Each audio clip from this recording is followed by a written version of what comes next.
Ada yang tahu apa itu resiliensi? Tidak. Nah, selanjutnya, agar kalian mengetahui apa itu resiliensi, Ibu akan memberikan aktivitas di mana kalian harus membuat sebuah menara. Tahu menara kan? Tahu. Dari alat yang Ibu sudah berikan. Kertas dan Selasi. selotip. Ibu akan bagikan kertas dan selotipnya. Kalian buat 3 kelompok. Harus menara yang paling tinggi dan kokoh itu adalah kelompok yang memenangkan aktivitas kali ini. Oke, silahkan dikerjakan.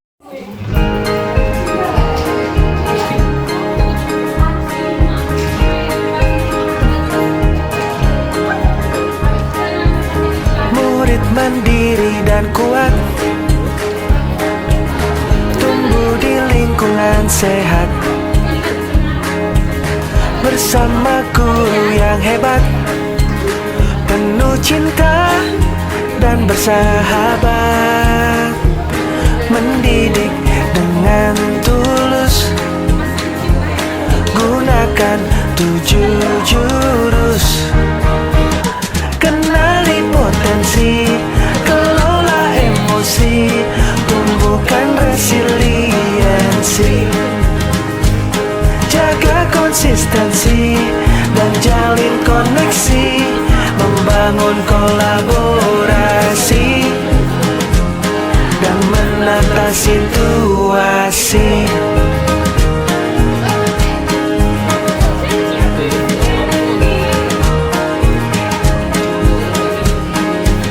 Sekolah aman dan nyaman dan juga menggembirakan, tempat bertumbuh harapan, bersama ayo kita wujudkan, mendidik dengan tulus, gunakan 7 jurus. Kenali potensi, kelola emosi, tumbuhkan resiliensi, jaga konsistensi dan jalin koneksi, membangun kolaborasi dan menata situasi. 7 jurus PK hebat, bersama murid melangkah tepat. 7 jurus PK hebat, 7 jurus yang akan ku ingat.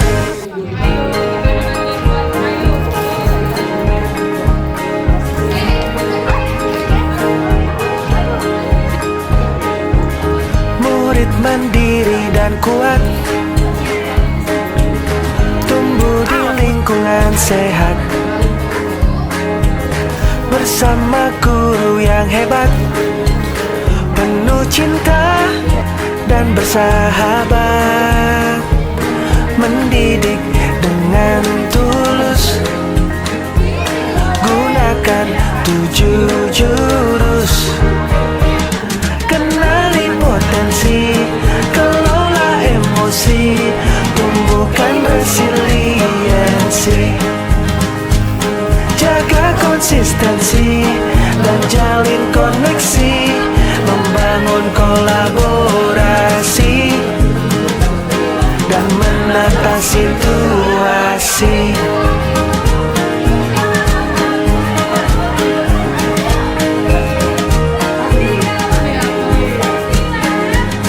Sekolah aman dan nyaman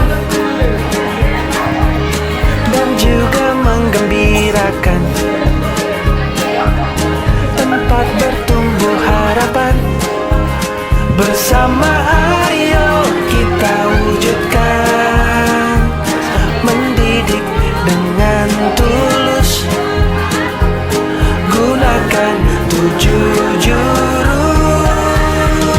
Kenali potensi, kelola emosi, tumbuhkan resiliensi, jaga konsisten potensi dan jalin koneksi, membangun kolaborasi dan menata situasi. 7 jurus BK hebat, bersama murid melangkah tepat. 7 jurus BK hebat, 7 jurus yang akan ku ingat. Oke, setiap kelompok sudah membuat menaranya masing-masing. Jadi Ibu akan tes setiap menara yang kalian buat, apakah kokoh atau tidak. Kelompok pertama dulu mungkin.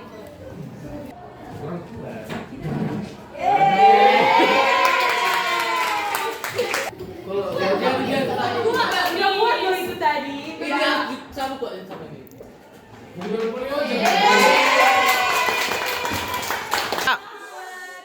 Jatuh.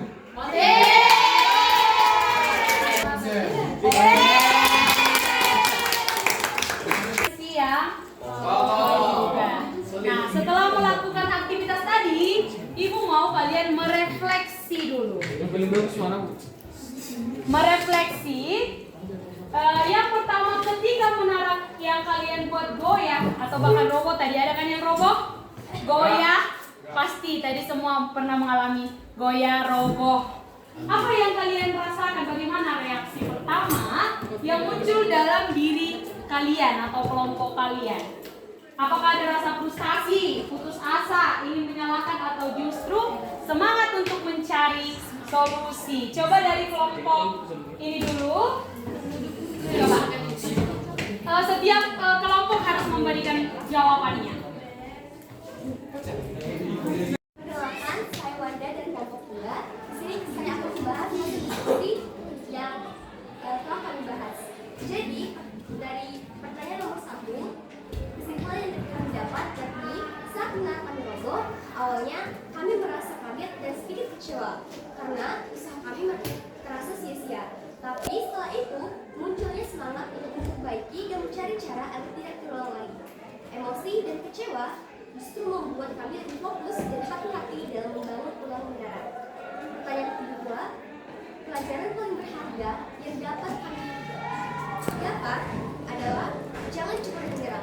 Dari kegagalan, kami belajar bahwa kerjasama, kesabaran, dan berpikir positif bisa membuat kami bangkit dan hasilnya lebih baik dari sebelumnya.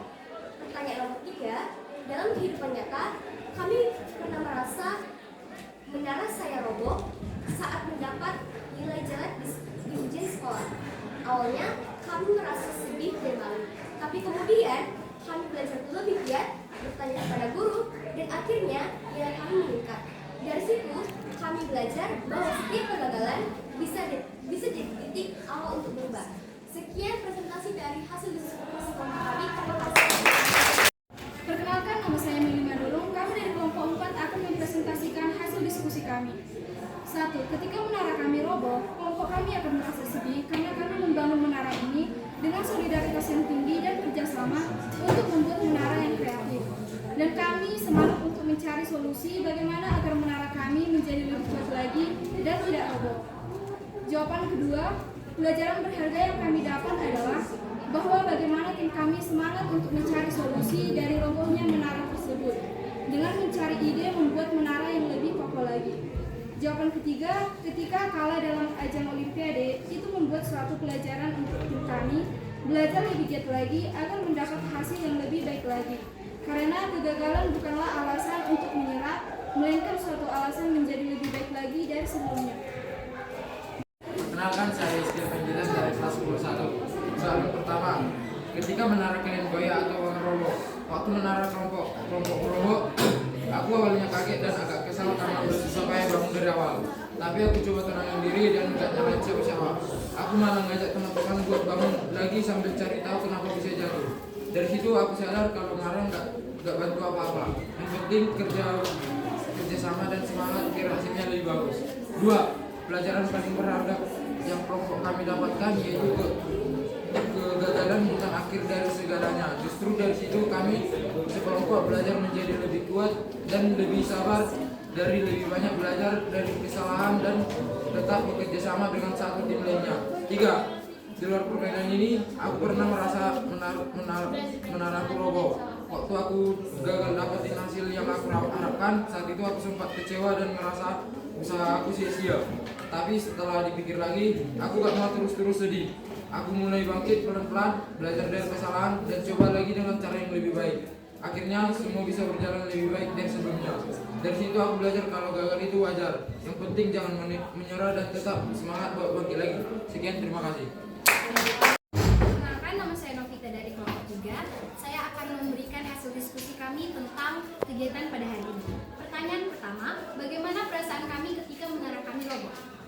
Nah, pertama, kami akan mencari kesalahan yang kami lakukan pada menara kami dan kami akan merefleksikannya dan kami akan berusaha untuk membangun kembali fondasi yang lebih kuat.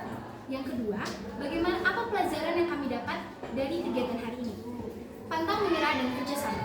Dengan adanya pantang menyerah, maka kami mencoba dan berusaha untuk melakukan hal yang terbaik dengan relasi dan hubungan yang ada di kelompok kami, yaitu kerjasama. Yang ketiga, bagaimana pengalaman di dunia nyata tentang kegiatan hari ini. Yang pertama, ketika kita merasa kalau kita itu gagal dalam suatu pembelajaran, apalagi waktu lagi bagi rapot, sehingga kita merasa kalau nilai kita itu nggak cukup. Tetapi di situ kita bakal belajar untuk membangun fondasi yang lebih kuat lagi, untuk belajar dan merefleksikan kesalahan-kesalahan yang ada di semester ini. Oke, semua kelompok sudah menyampaikan hasil refleksinya. Nah, untuk memperkuat pengetahuan kalian tentang apa itu daya lenting, Ibu akan memutar video. Tolong kalian amati.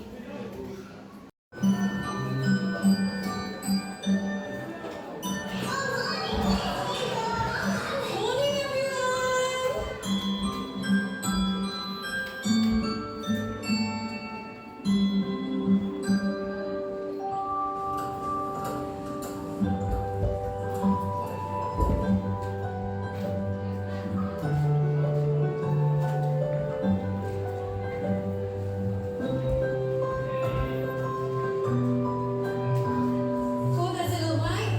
It looks like me. That's right. I want you to do everything that you can to knock your toy down.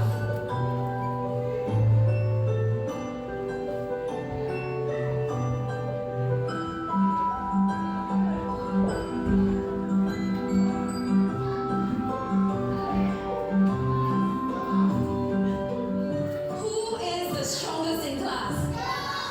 Jerome, come on up, please. I'm going to give Jerome a prop, and he's going to try to knock it off the table. Ready, Jerome?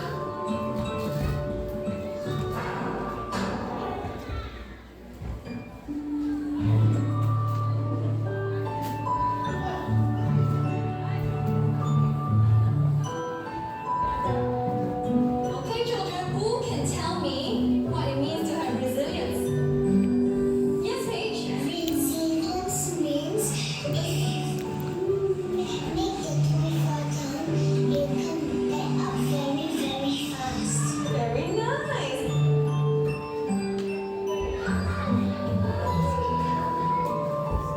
Oke, ada yang bisa menjelaskan sama Ibu? Kira-kira apa sih makna dari video itu? Satu orang saja.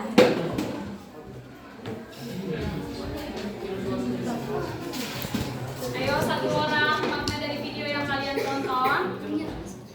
Gak perlu pun kalian tahu arti dari bahasa Inggrisnya, Ibu rasa kalian mengerti.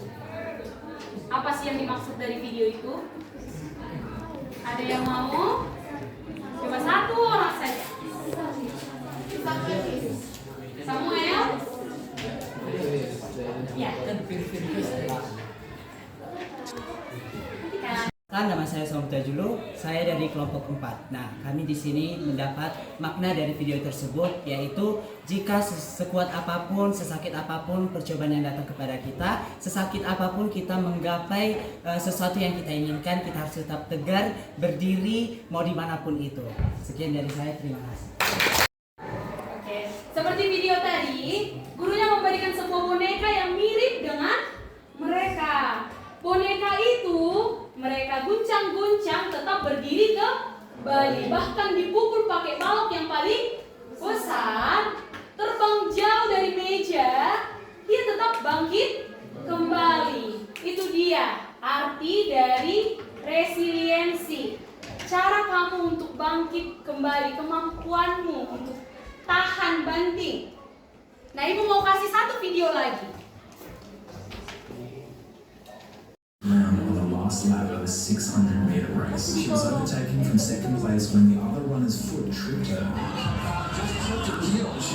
completely devastating her chances of winning. Heather had been the favourite to win, but there were only 200 metres left of the race, so it was up to her teammate to bring it home. Heather's teammate used the clash as an opportunity to pull out from last place to the front of the pack, and it looked like she might just be able to get the win, and that's when something absolutely remarkable happened. Heather got up and started chasing down the pack.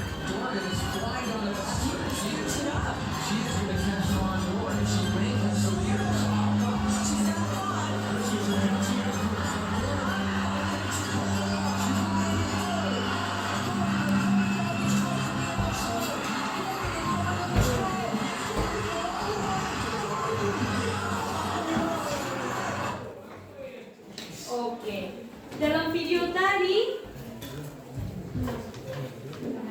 dia sudah terjatuh dan tertinggal jauh dari teman-temannya. Coba tadi kalau dia tidak mau bangkit, dia tetap pada posisi tertidur, terjatuh, dia nggak bangkit, menang nggak dia? Sampai garis finish nggak?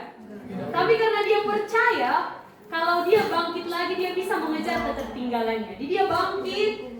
Dan hasilnya dia bisa menang, melewati orang-orang yang bahkan yang membuat dia terjatuh tadi, dia bisa melewati itu. Itu dia gunanya. Nah, jadi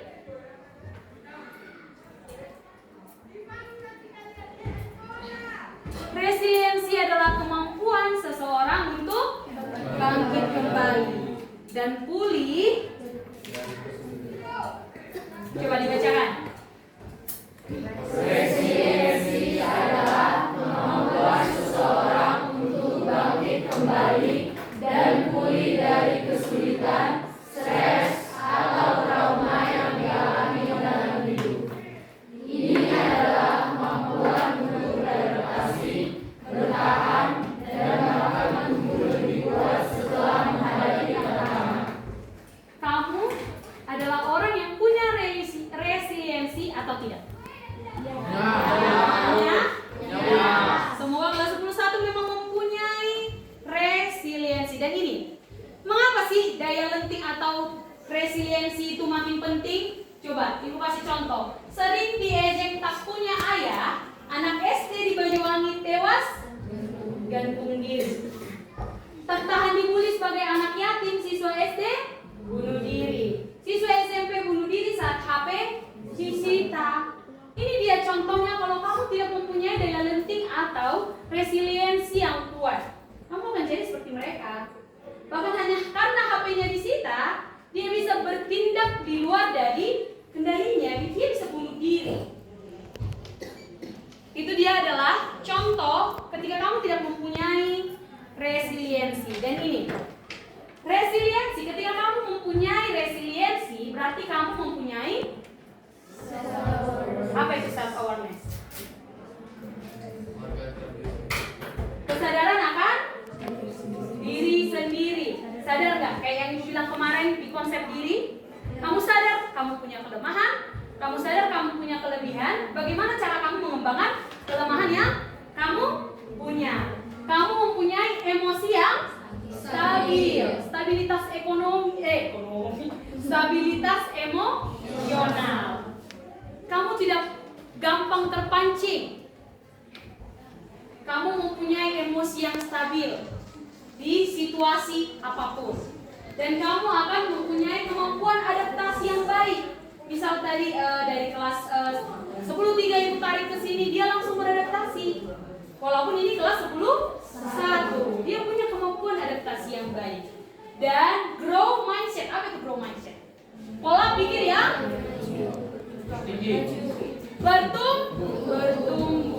Nanti kita akan belajar apa itu pola pikir tetap dan pola pikir bertumbuh. Effective problem solving, pemecahan masalah. Ibu yakin kelas 11 semuanya sudah mempunyai pemecahan, kemampuan untuk memecahkan masalah yang baik. Sudah? Sudah kan? Terus ada self compassion. Apa itu self compassion?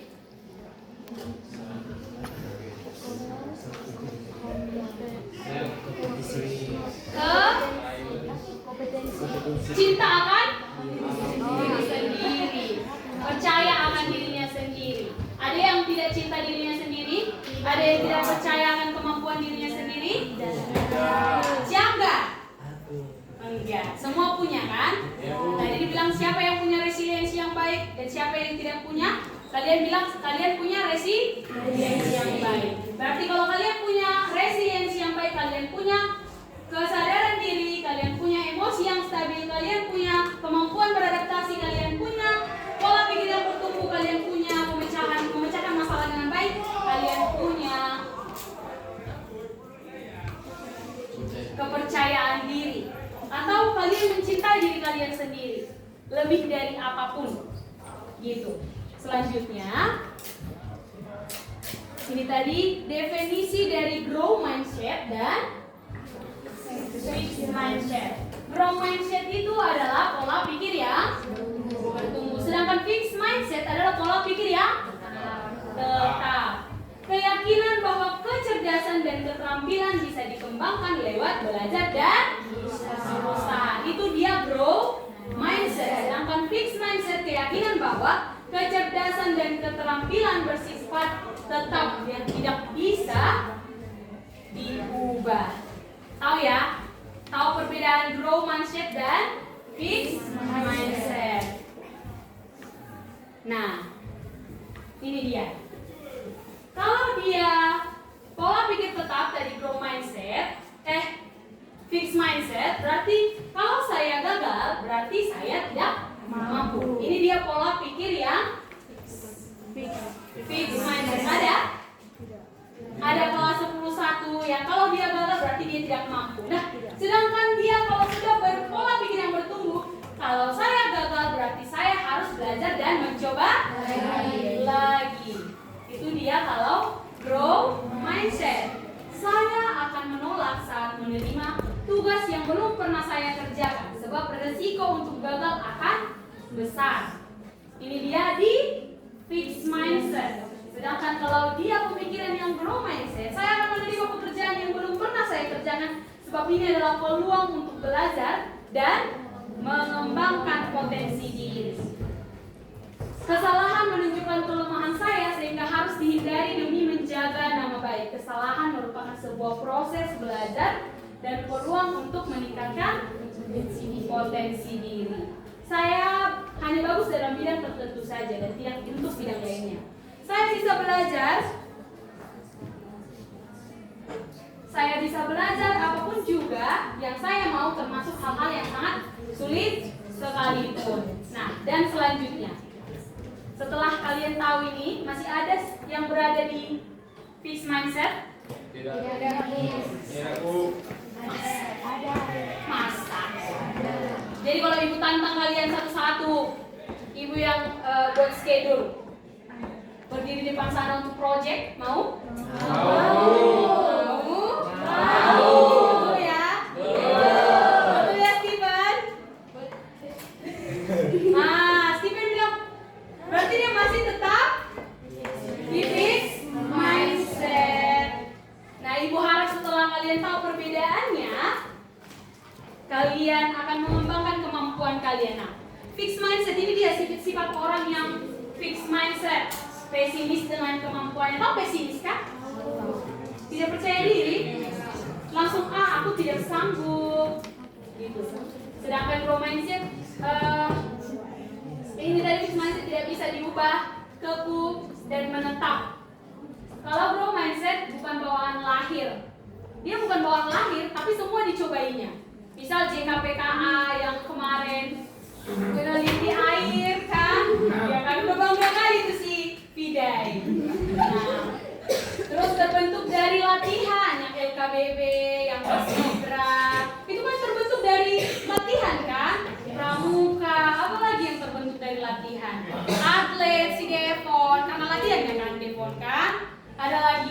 Belajar pun karena latihan. Kuat dengan dukungan. Kuat dengan dukungan. Ada pujian dan ada dukungan. Ada kan? Iya kan? Ada nggak perbedaannya itu? Ada nggak? Apa bedanya? Pujian dan dukungan.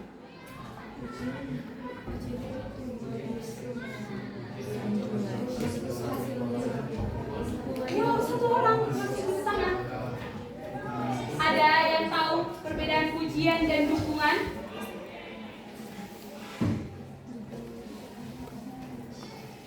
Adanya orang memuji untuk menjatuhkan. Adanya orang dipuji jadi tinggi hati dia, nggak bisa melihat ke bawah lagi.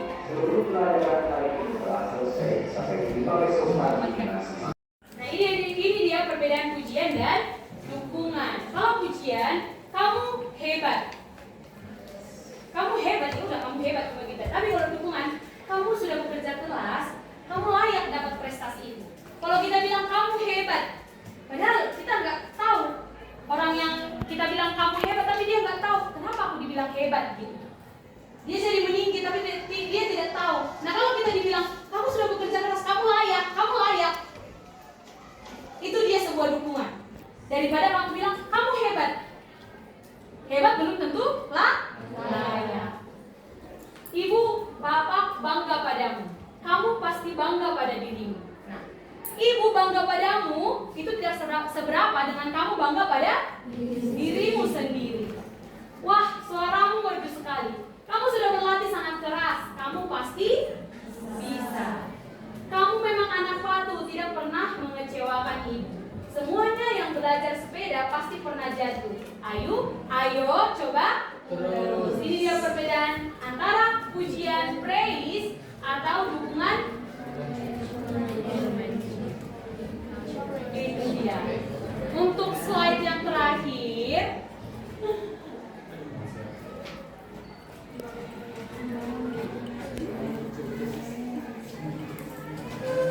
ini dia tadi untuk memperkuat. Kalau pola pikir tetap dia menghindar, menyerang, mubazir, serangan, ancaman. Dia takut akan serangan, ancaman.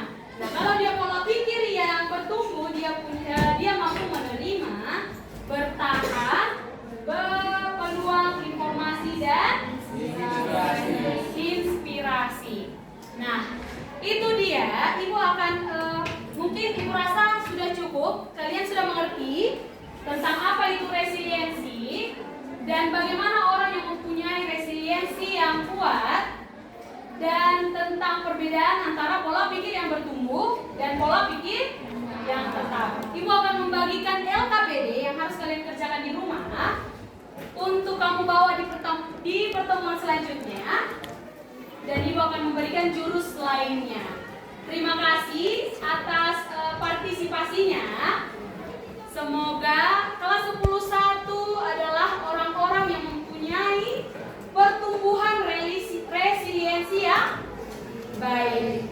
Sekian dan terima kasih. Sampai jumpa di pertemuan